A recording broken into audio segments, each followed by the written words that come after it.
Hi, I'm Corey with Trotec Laser. We just got some of these pink and white candy hearts for Valentine's Day, and I would love to see if we can laser engrave them. So come along with me, let's do some testing and answer the question, can you laser it?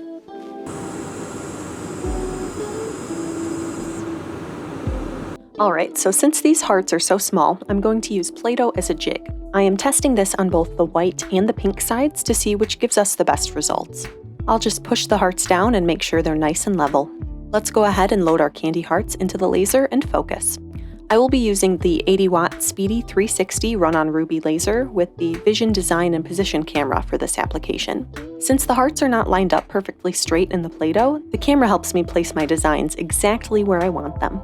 I've created a new material with different colors corresponding with different power settings.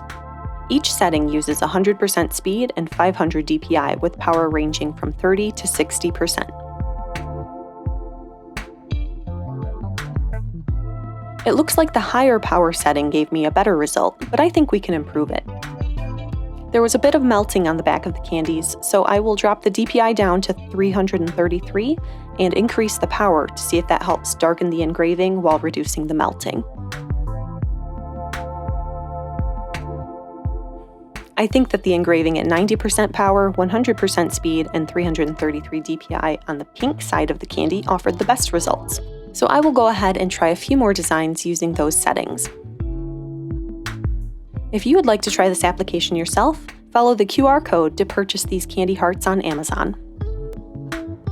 As you can see, there is still a little bit of melting on the back of the candies, but after you remove them from the Play-Doh, they will dry out again. I think these turned out pretty great. If you do plan on eating these, I would recommend a food-safe alternative for a jig opposed to Play-Doh. Well, there you have it. The answer is yes, you can laser engrave candy hearts.